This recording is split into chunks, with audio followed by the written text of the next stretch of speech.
Welcome to Vrye Weekblad's first ever webinar. Baie welkom aan al ons lesers van Vrye Weekblad. Dis ons eerste webinar, ons het lank daaroor gepraat en ek is uiters opgewonde met ons eerste gas vandag. Ons gaan in Engels gesels, maar ons weet, Vrye Weekblad lesers is goed tweetalig, so ek hoop julle bly by ons. Kim is gemakkeliker in Engels en ons wil hoor wat sy vandag vir ons sê, want ek is verskriklik opgewonde oor wat sy vir ons gaan sê oor haar boek. Haar boek is Midlife Money Makeover. Ek het hom hier. Hy is nou onderste bo, want hy sal nie reg wys nie, maar dit is 'n wonderlike boek. I'm most delighted to have this conversation with you, Kim. I feel as if your book is almost a gift to someone like myself who is now very well into midlife and who has worried about financial planning. And in a way, I think many readers who are part of this webinar today will have the same experience, because our topic is about what to do when you know that you haven't done enough up to this point. And really at the end, the question will be, is it too late? And I know your answer is going to be absolutely no. But let's first talk about, the thing about your book that is so gripping for me is that you don't talk about money that is divorced from life. And you're trained in psychology, which explains maybe why you have had this approach. Please tell us a little bit about your own journey,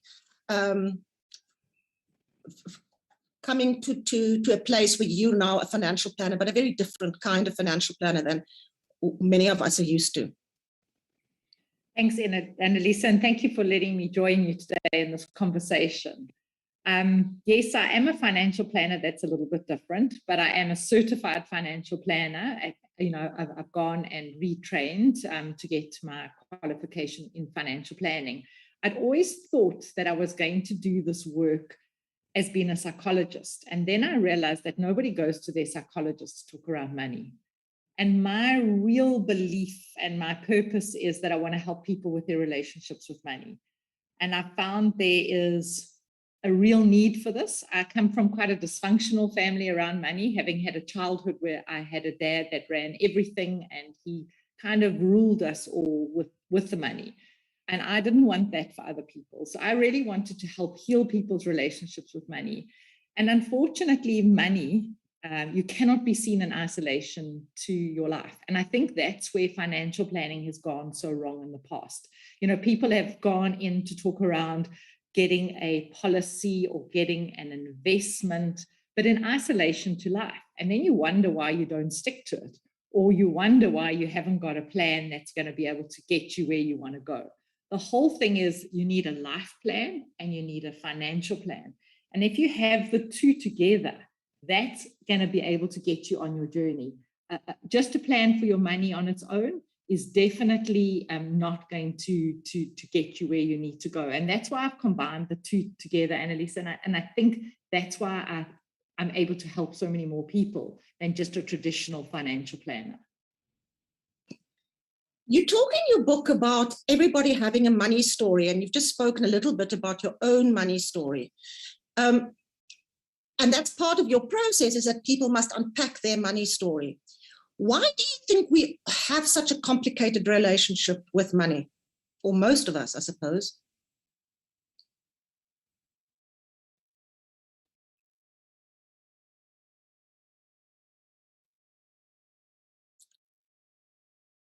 I'm not sure if Kim's can hear us at this point.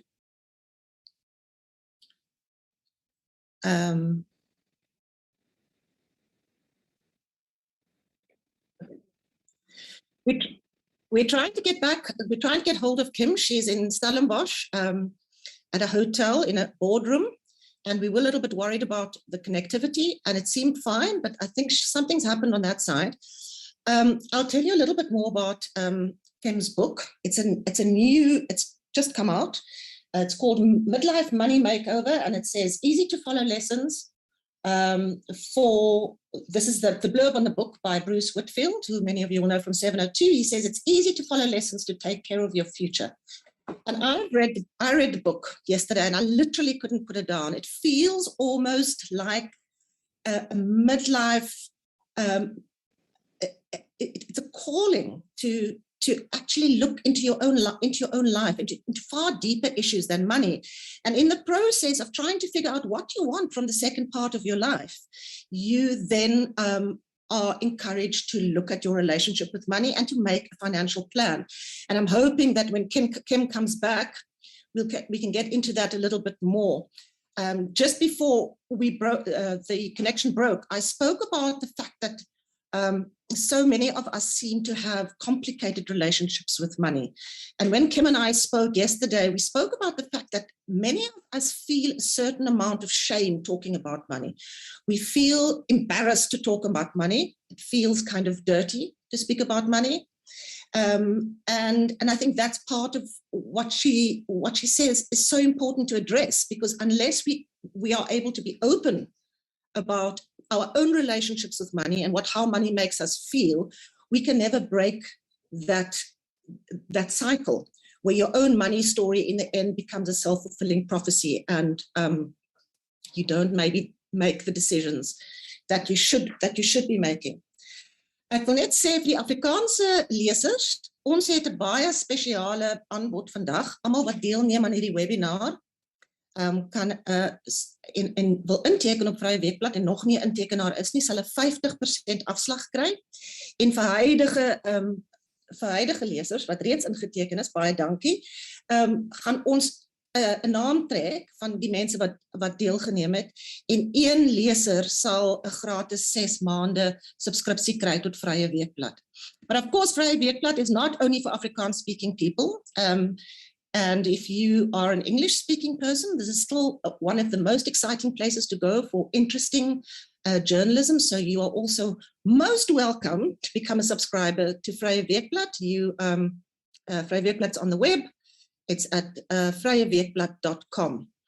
I'm hoping that we can get Kim back, because I'm really keen to get into this conversation with her. I'm going to just take you through her book a little bit. We'll go into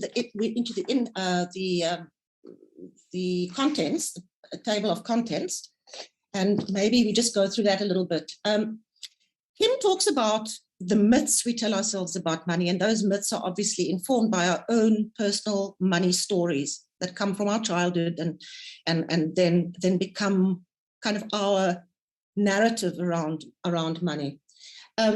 And she breaks this process that she goes through with clients, because she is a financial planner, and you can go to her for help with this. She's not only a person who writes books. She breaks it up into 4 parts. The first is pause, where she says we must reflect about our life, and this is specifically aimed at people in midlife, with people that are looking towards the second chapter, so to speak, of their lives, and having to think about how we reinvent that part of our lives, what we want, where do we want to go, and then healing our relationship with money to enable us to get there. She talks about the second part of her process she calls tune in, where she says, make over your money mindset. So that's addressing all those myths and our own relationships, our psychological relationship with money. And then part 3 is the action part, where you start editing that narrative. And then the 4th part is where you press play, and that's where the kind of nuts and bolts of bringing your life plan and your financial plan together happens. Kim has very kindly also offered to give away one of her books, and also a journal that accompanies the book, because one of the things that she says, when you're trying to figure out your second chapter, or how you want your life going forward from, you're after 45, when life starts changing a little bit in terms of the circumstances, your children are getting older, or, and you're getting older, and you're starting to think about the next part of your life. She says that that's the time when we need to really engage with how we want that second chapter to look. And I think the thing for me that was so incredible about this book is that it's almost a therapy session, which is about aging and how we talk about aging and how we think about aging. And the fascinating thing that she speaks about, for instance, is she says the concept of retirement is completely defunct now. People don't necessarily work to then stop working. People want to continue working. Many people want to continue earning and will have to continue earning and will want to continue earning, but often not in the traditional or in the jobs that they've been doing up to that point. So it's very much about redesigning our second chapters and redesigning how we want to go into this process of getting older and making it worthwhile for us. It's a very fascinating book, and I think what we're going to do is we're going to wait. We're going to be back in 5 minutes. We're trying to get hold of Kim. I know she's going to be devastated that you dropped off the call, but we'll be back in 5 minutes.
Well, we've got Kim back from Stellenbosch. I'm so sorry about that. We don't know what happened, but anyway, let's get on with our conversation. So Kim, we were talking about everybody having their own personal money story.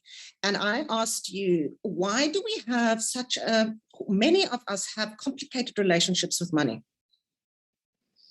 I think, first of all, Anneliese, most of us don't realize that we have a relationship with money, never mind that we have complicated it. I speak to people and I say to them, do you know you've got a relationship with money? And they've never really thought about this concept.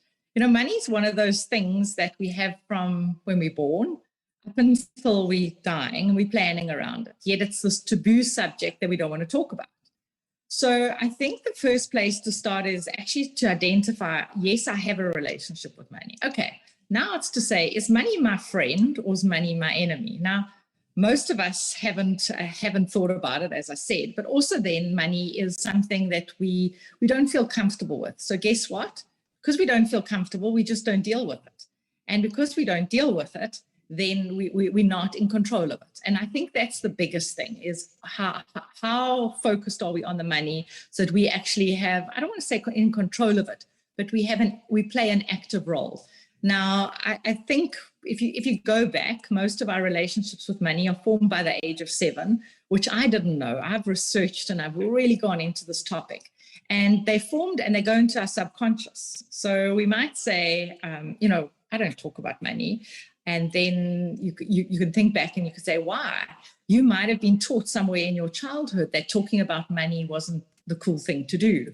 Or, you know what, there was somebody that you knew that had lots of money that you didn't resonate with. So I don't want to be that person. So we start with all these mixed beliefs, like money doesn't grow on trees, money's the root of all evil. And all of that plays a part in what our relationship with money is. So I think just to be conscious of, where does my money relationship come from? And a good question that I always ask clients is, what is my first memory around money? Like, what is that trigger? And if you can answer that question, you can now start acknowledging that you have a relationship with money, and you can start to, I kind of in my book, and you've read it, I refer to, how do I change my money story?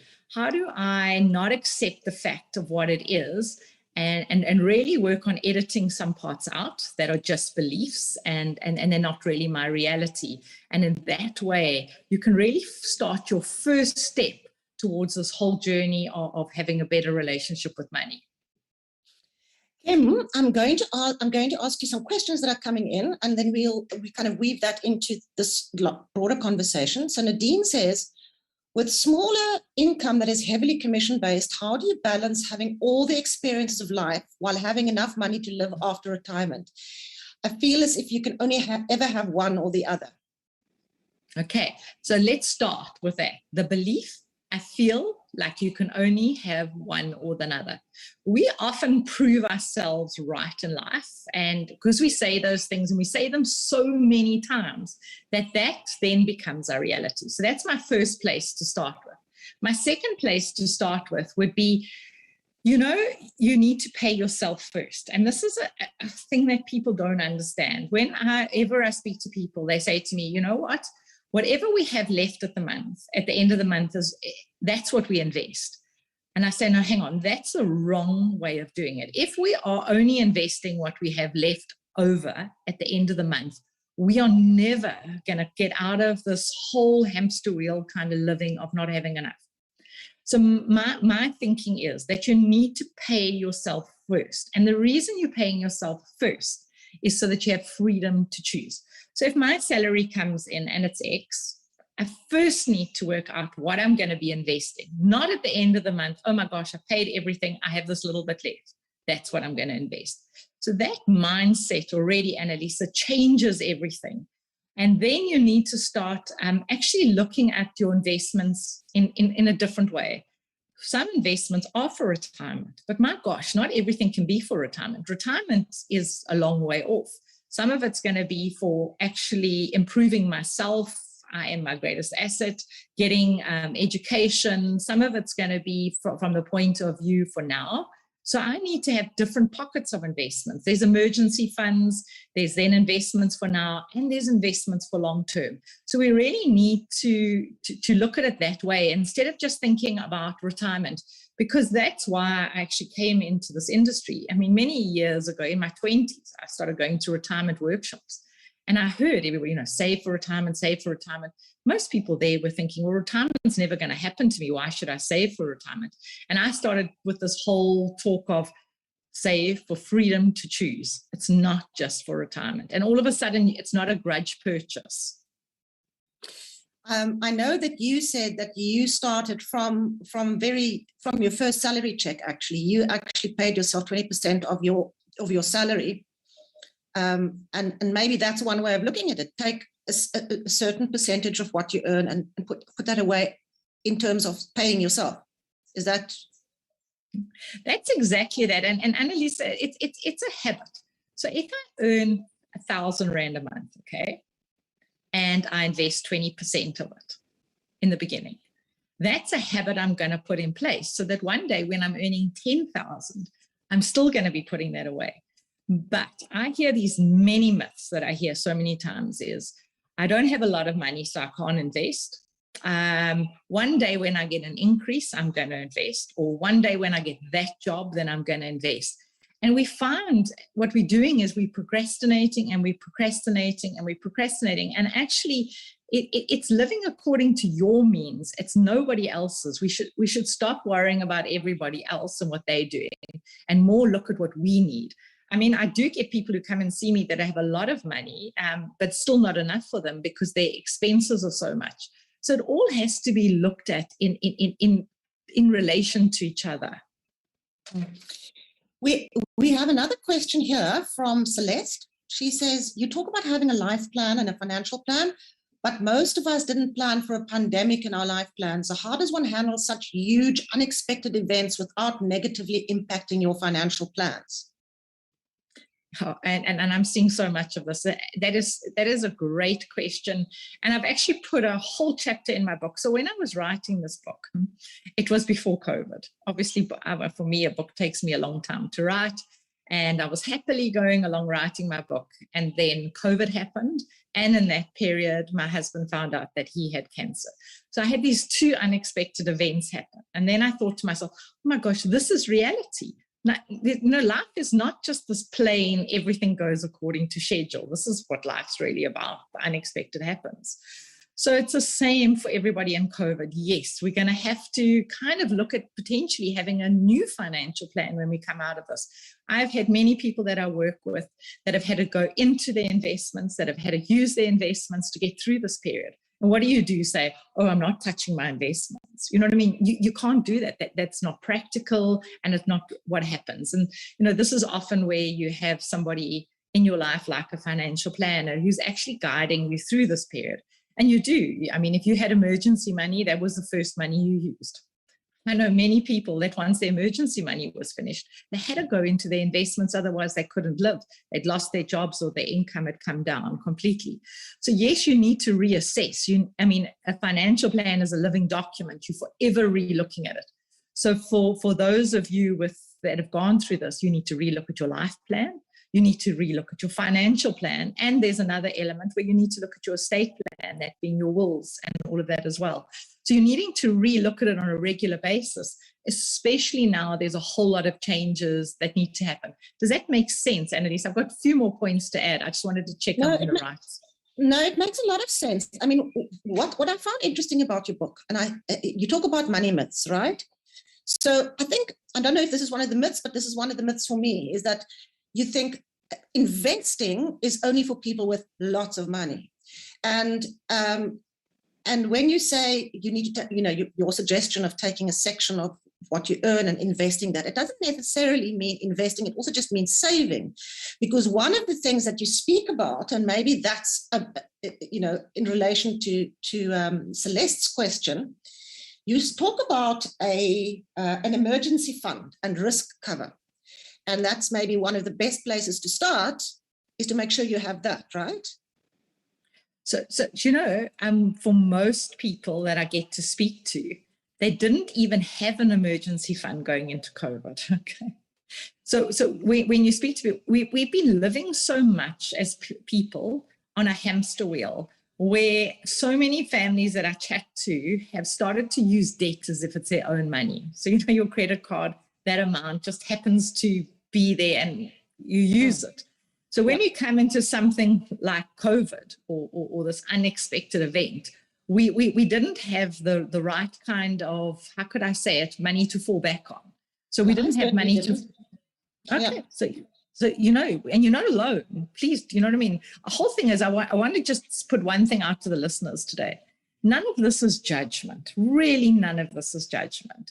But what my book is a little bit of hope to say, okay, yes, this did happen. Yes, I didn't have an emergency fund. But how can I go forward making it different? And that's really what I wanted it to be. I want you to feel like you can do it differently. So this is not a judgment. No, yes, you didn't have an emergency fund, so that's why you had nothing to fall back on. It is vitally important to have a money market account, okay? So we're just talking money market, where you put away 3 to 6 months' salary. So when a COVID or when a pandemic comes, and then some of the listeners might be listening now and say to me, but Kim, it's absolutely impossible. I cannot do that. So again, what I want to put out there is, what can you do? So instead of saying, I can't do that, so guess what, I'm going to do nothing, I'm saying, okay, let's look at it in bite-sized pieces. Let's get all the elements and let's start one. So I'm not a person, and we take dieting, I want to lose 10 kilos. You know it doesn't happen overnight. So we take a person that's come through COVID, they don't have the emergency fund. What can they start doing? Yes, and you do need to have insurances in place. So it's having a look, and Anneliese, I use it even in the book, this analogy of a puzzle. If your life's like a puzzle, your money's like a puzzle, there's a whole lot of pieces out there. And most people are just pushing pieces around of this puzzle, and they're never getting to the picture. And what I'm encouraging the listeners to do and the readers from my book is get clear on what your picture is. What is it you're trying to achieve? And if you know what it is you're trying to achieve, then you can kind of tackle piece by piece, as opposed to, but you need the picture first. Don't go in and just do it one piece like one piece in isolation to the whole picture. I'm really encouraging getting clear on that picture. So I think what's important from what your book gave me was exactly that. I don't have to feel embarrassed. Don't have to feel I can't speak about this. Don't have to feel that it's too late. There's never a better time to start now, and one can start small. I want to go to a question from Marina, who says, and I think she kind of reflects what a lot of people feel. It's easy to say pay yourself, but if you have lots of bills to pay and it feels kind of an airy-fairy ideal, if you don't pay your bills, you'll be in trouble and you'll never get out of debt. But here's a question. She says, can you give us tips of how to get out of debt quicker? And I think that's something that many people in COVID probably did, is went deeper into debt. So what are your views on debt? Okay, I have to go backwards, but I'm coming to debt. I'm going backwards because most people that I speak to don't know what they spend. So if I ask somebody, so what do you spend a month? They don't know. So it's, first of all, I call it a spending plan. I don't call it a budget, because budget has such bad connotations. You know, when you say to someone it's budget, you've been restricted. How much are you spending and where's your money going? So I call it a spending plan. So Anneliese, start with what are you spending? Understand where your money is going to, which I'm telling you, 90% of people don't know. My next thing that I always speak to people about is accept the fact that you're your greatest asset. How do you educate yourself? How do you build yourself up so that you can bring in more income? Because there's only two things: spend less, bring in more income. Because we can look at debt until we're blue in the face. If we're not bringing in more income or we're not spending less, we can't long-term change our debt. And that's why I want people to work on their relationships with money, to actually sort out that. Because in the end of the day, if they can sort out that, there's one of those steps to coming to the right place. So I'm just placing that as a background. Okay, so now I accept I have debt. What do I do with the debt? Okay. So for me, it's accepting that I have the debt, coming clean with myself about how much debt I've got. Again, that's another thing, that people live a little bit in la land about how much debt they've got. They kid themselves. I mean, we lie to ourselves all the time. You know, it's not that bad. It's only my credit card. But you need to actually document all your debt you've got. Then you need to document the interest rates that you're paying, because on a credit card, you're paying a huge interest rate. On a bond, you're paying less of an interest rate. So document all your debt, document what your interest rates are. Now, again, like we chatted earlier, you need to take it off in bite-sized pieces. How am I going to tackle this one? Then am I going to tackle that one? And start getting a plan for your debt. Sadly, I do meet people that is debt is way more than they're ever going to be able to pay. And then you really need to go into debt counseling, and you need to contact debt counselors who can help you with it. You know, my book doesn't address that. My book addresses many other topics, but not that. But there are people out there that can help you with that. my biggest thing that I want to leave on this debt topic is not to pretend you don't have it. Yes, it's no good going and taking investments out when you're drowning in debt, because the returns that you're going to make on your investments are not going to at all eat up the interest that you're paying. So many people go a little bit greedy now, and then they read stuff up, or hear from friends at Vrye's, oh, you must do Bitcoin, or oh, you must go into this investment. And I even hear of people using their bonds to do things like that. That is the worst. That is not investing. That is gambling. And that is what is surefire going to get you into way, way more trouble. It is really a slow process, and it's a process where you bite it off in chunks. You talk about, there's so much in your book. I really want people to buy this book. I certainly am going to read it and read it again and reread it, because it's almost like a therapy session. But you talk about the importance of courage. Okay. And I can speak from my experience. I don't like speaking about money. It makes me uncomfortable. It makes me nervous. And when you take a really long, hard look, I think all of us get a bit anxious about where we're at. And I love the fact that you say we need to have courage. And that's the first thing is the courage to have an honest, hard look at what's going on, at where we're at. But Frida asks, she says, my backup funds have been completely depleted due to COVID circumstances. I honestly don't even know where to start now. And I think that's something that I'm seeing coming through in the questions, is people have a sense of almost paralysis. And despair, absolute despair. So what happens is you don't have the money. You might not even have that kind of prospect of seeing how you can get things right. And what's happening now with that is your confidence is going down. Your confidence is going down to a place where, let me tell you, it's so hard to come back up. So I often refer to this, it's like a curve called the Sigmoid Curve, which talks around when we don't face things, we go to a stage where we can't pick ourselves back up again. And I think a lot of people are, and I want to just say that I recognize those people, that they're in really a hard place. But now what? What choice do you have? We don't have any other choice but to rely on ourselves. Any other choice but to find ways that we can do it. So it goes back to a lot of personal introspection. And you're talking about it now. You're saying you need to have the courage. And I talk about it a lot in the book. I have studied with Dr. Brené Brown, who for me is somebody who really, I've been to the States and I've actually studied with her. She talks around how do we get out there and be brave, and where do we find this courage from? And it is a lot of self-introspection and self-work.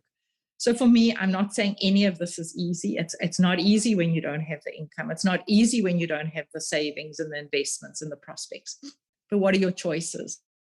You've got yourself to rely on. You need to think about yourself. And again, I come back to my sentence. You are your greatest asset.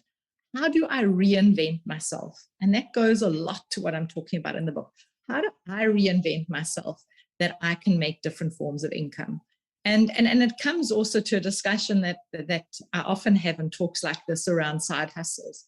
Often our income that we're getting just from our one job is not even enough to pay all of our expenses.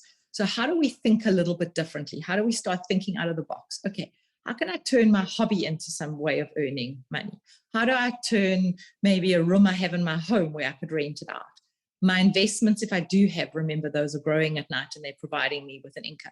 So we need to think bigger than that we're going to do an investment that's going to solve all our problems. Those things don't exist. In the term, it's long term, it's compound interest, and it's growth over the long term. So there are so many different components that we're needing to be look at to do this. And yes, Anneliese, we need the courage.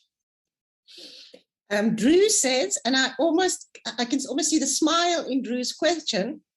He says, so are you suggesting we really push our side hustle businesses? Okay. I am. in a way, but I'm also not to the detriment of your careers. So again, we also have to be respectful. So if any of us are employed, we need to think of our position in our jobs.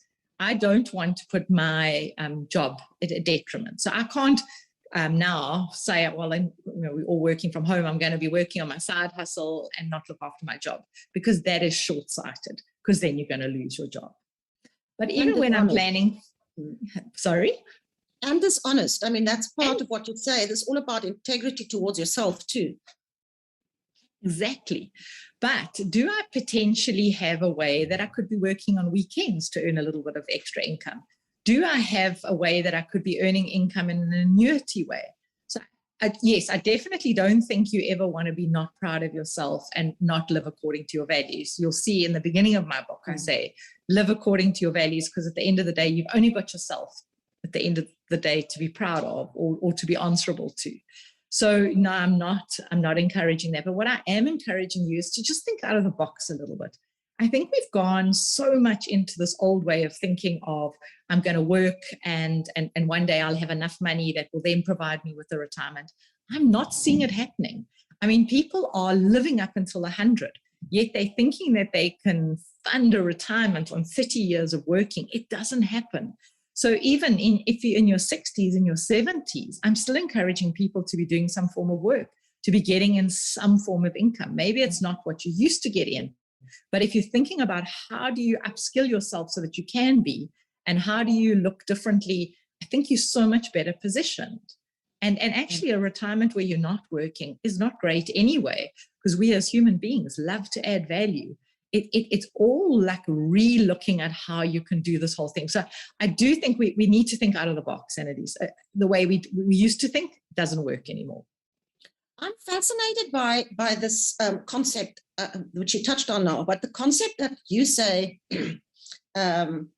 the concept of retirement, the traditional concept of retirement at 60 or 65, you go and you kind of poodle off into the sunset, and then you have your real life. And I'm surrounded by people in my business at Vrye Weekblad. Many of us are middle-aged, and and some of us are close to 70. People want to work. So I love this concept that you say about retirement being defunct, but it's actually more than that. The world has changed, right? Absolutely. And I mean, that book that I wrote called Retirement, Get More Meaning from Your Money, it was my first book from 5 years ago. I started talking about it then. I work with people near at and in retirement. I've been doing it for 14 years now, helping people plan it. I've been seeing how they're going through it, how they're existing. And I can tell you now that majority of people don't want that old definition of retirement, of stopping work and not doing anything from the age of 60 or 65. So that is exactly right. So start thinking differently about it. But to think differently about it, what you also need to be thinking about is, what do you want to do? Where do you want to add value? And what are some of the things that you're going to be doing? Don't leave it until you're 65 to think about. Start planning it. Start having those conversations with your partner, with your friends. Start challenging your thinking around this all and redefine retirement. I mean, retirement was for when people were going to be dead by 68, not when we were going to live till 100. So we really need to start thinking a little bit differently about all of this. And in a way, we need to be challenging the companies we work for, because that person in your company who's nearly 70, are they still adding value? If they're still adding value, why shouldn't they be working? And there's this beautiful concept that I encourage people on. It's called mentoring. It's where you can be both a mentor and an intern. And I think at my age, when I work at my company, I love to see myself as a mentor.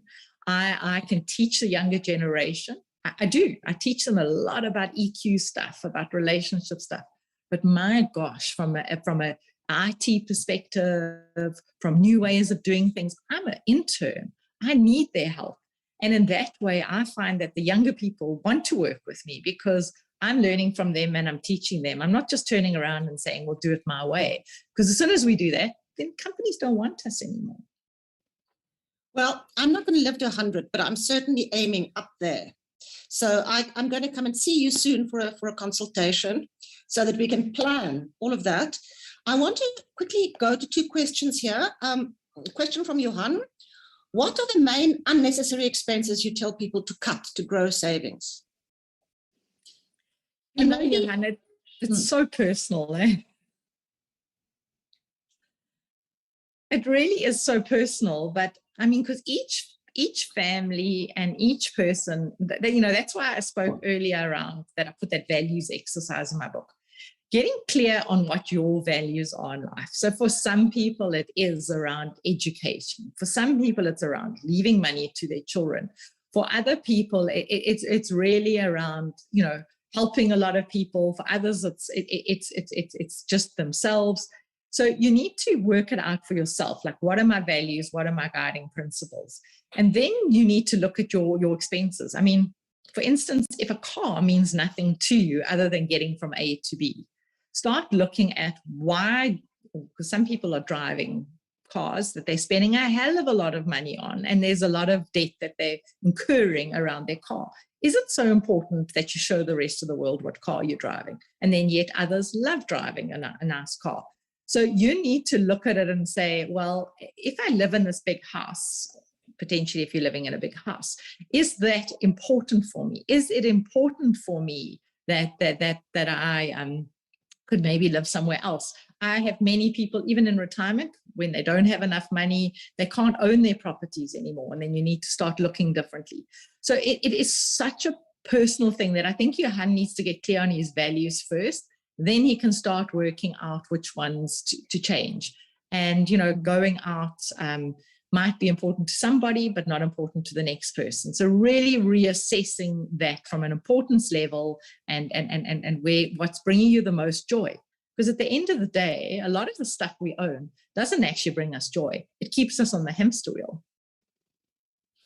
I'm looking for the section in your book. I can't find it now, but there was, at the end of one chapter, there were some takeouts from your clients, I think, specifically around savings and stuff. And one person actually made that point about a car. Don't ever buy a new car.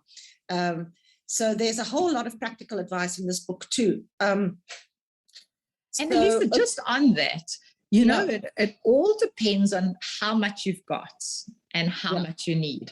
Because I'm a great advocate of looking at this all in balance. So if you get joy from brand new cars and you have enough to do it, then that's great. I mean, we want joy at the end of the day. But if you don't have enough and you're having a car to show the world that you're doing well, I mean, there's something wrong in that kind of thinking.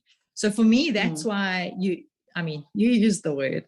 You need to have that courage to have this real conversation with yourself and with your partner of saying, like, what are the things that we really don't need to be doing anymore because other things are way more important to us?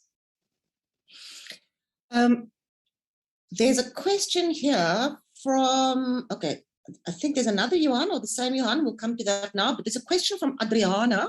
I'm assuming that's a Vrye Weekblad leser. Hi, Kim. Are women more risk adverse? Do you have specific advice for women? I work with a lot of women, and I actually run a group called Finance for Females. And tonight we're doing a free webinar for women because it's Women's Month. It's our Give Back initiative for women. And very much women look at investing differently to men. But the first place to start is not to say that women aren't as good as men in investing, but they do it differently. Even the conversations you have are different. Now, a woman will often ask for help, and a lot of times men won't. And I encourage women to have a role in their relationships with investments. So many times, women say, you know what, I leave it to my husband to do. That for me is really unfair to both you and to your husband, because 2 brains are better than 1. 2 brains at looking at which ones would be the right investments, understanding the investments. That is going to be a step for success. When you rely on one person to do it and you don't get involved in it, I really don't believe that that's the right way of doing it. And because men and women do it differently, we can often have a lot of good conversations around it, and we do it differently. So we can add different insights. So not for us to step back. And it's a woman thing. I mean, it really is. Actually, one of the free ebooks that I've written that you can get off my website is called 30 Money Mistakes Women Make and How to Get Back on Track. Because I very much want women to be involved in this whole financial planning part. But for many, it's their confidence is low because for so many years they've been told that they're not good at it. And it's absolutely not the truth at all. So Kim's website is just kimpotgieter.com if you want to go there to look for that free ebook that she's speaking about. There's some more questions here, some nice questions. So Anneliese asks, is property still a good investment? Okay. And when I give this advice, I've just got to put it out there, or my compliance person at the office would be very upset with me. Yeah. It's very hard to give advice in isolation of knowing what the whole picture is.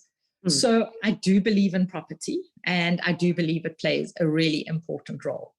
But what I have seen for too many people is that they believe that their house is their biggest investment.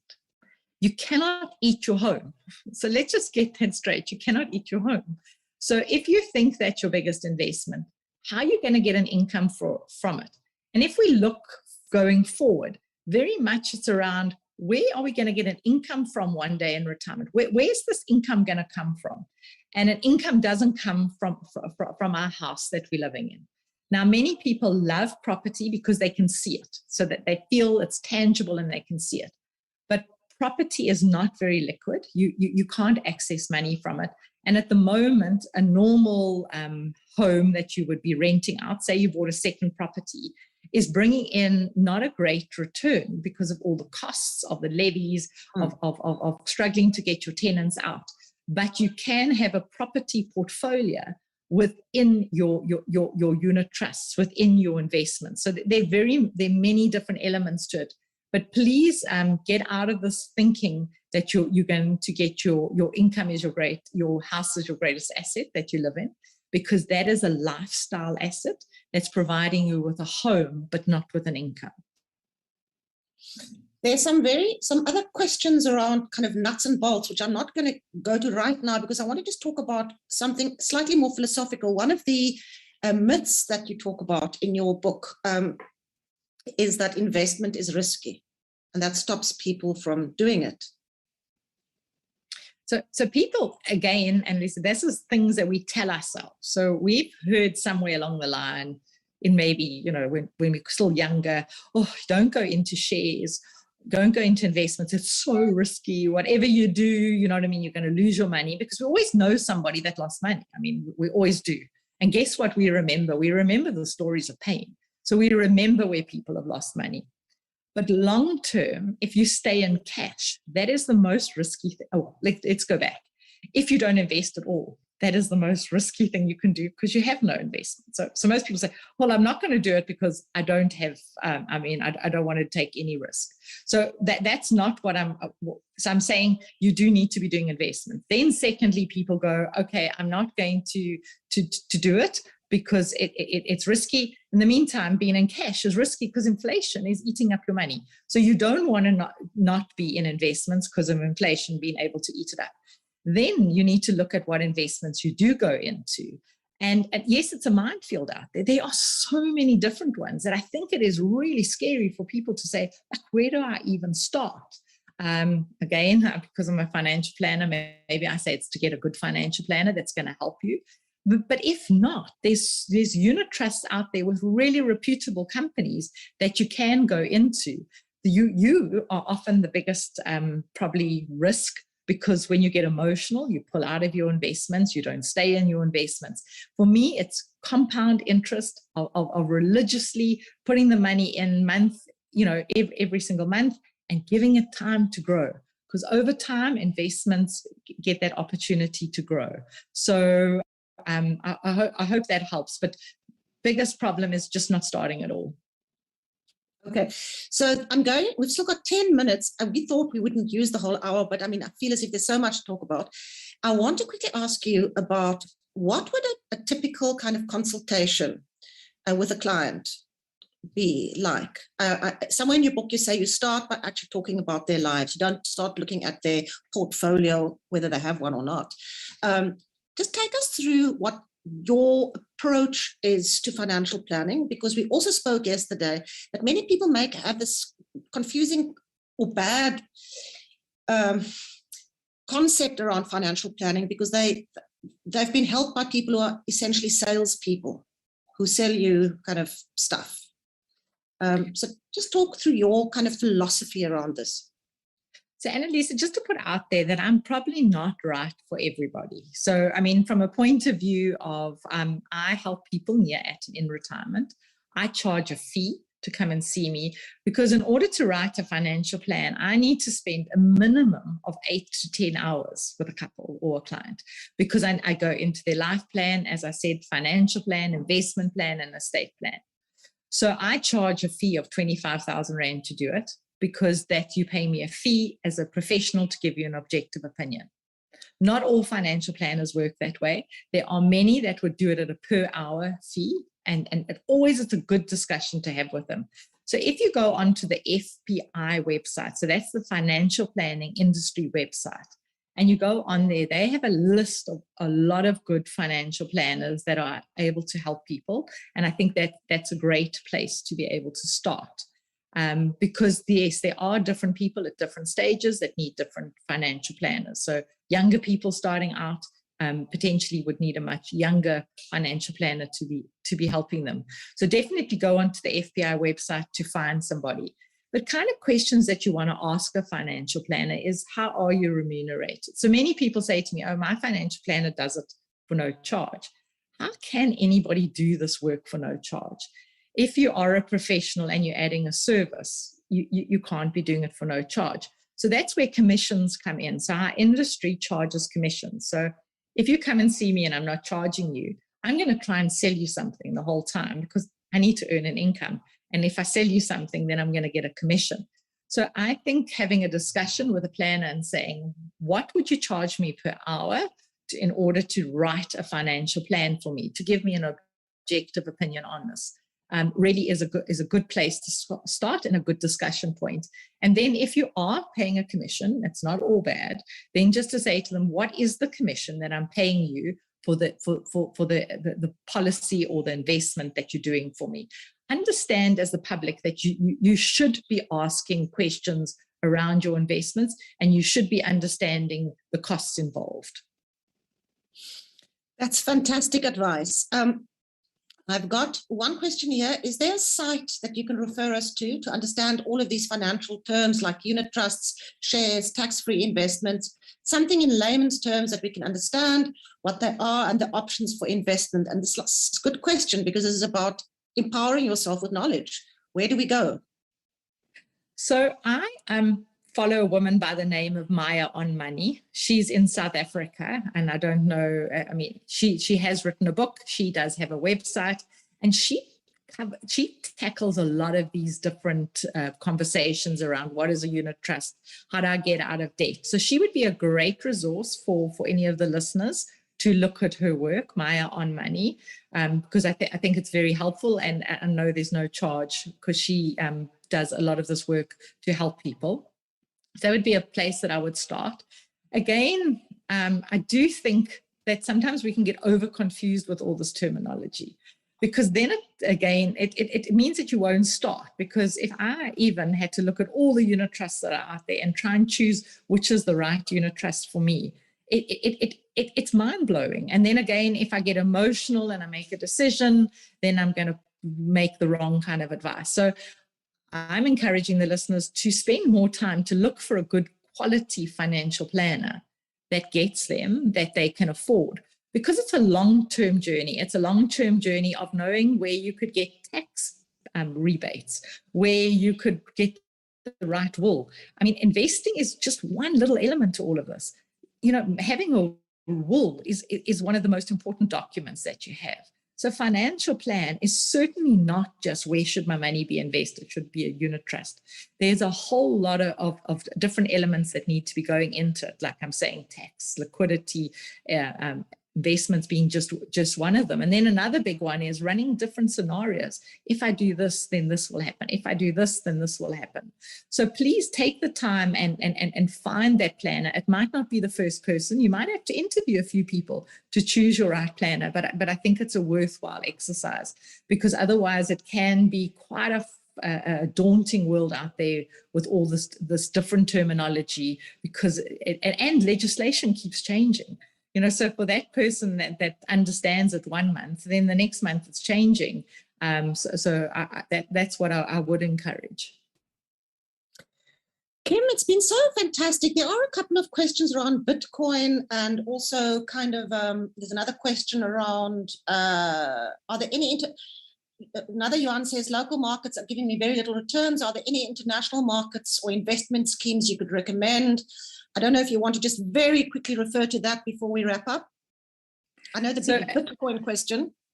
Okay, I mean, I'll refer to all of it in the sense that I really can't give you such specific advice. So you need to be looking at it in terms of your financial plan. So from a risk perspective, I mean, if this is all the money you've got. So I always look at money in different assets. I mean, is it a lifestyle asset? Is it a retirement asset? Or is it a surplus asset? If it's a surplus asset, you can take more risk with it. If it's a retirement asset, you don't want to be taking as much risk with it. Should everybody have offshore exposure?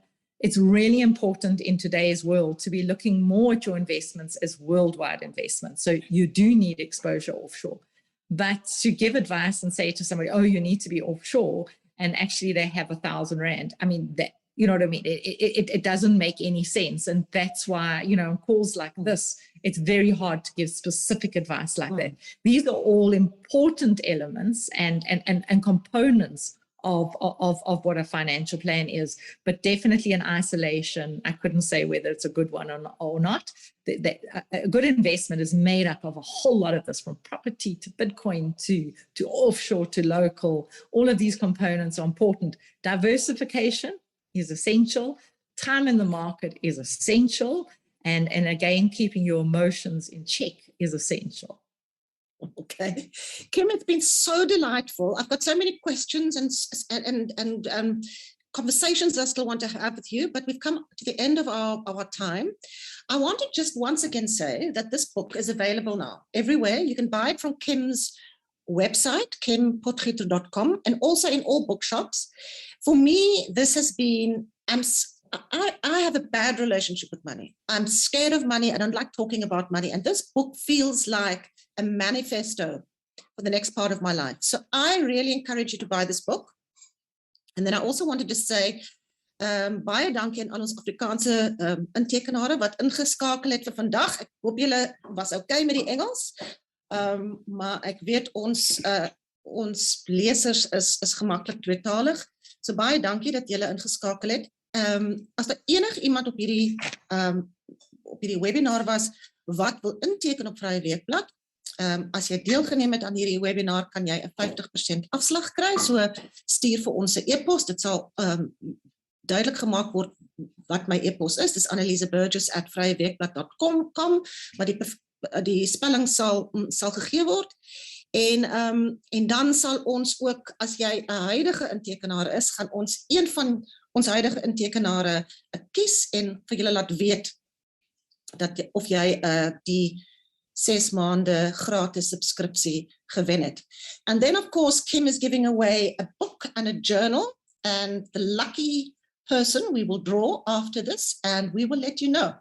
So thank you so much, Kim, and thank you to everybody who has been part of this. Thank you for your questions, and till next time.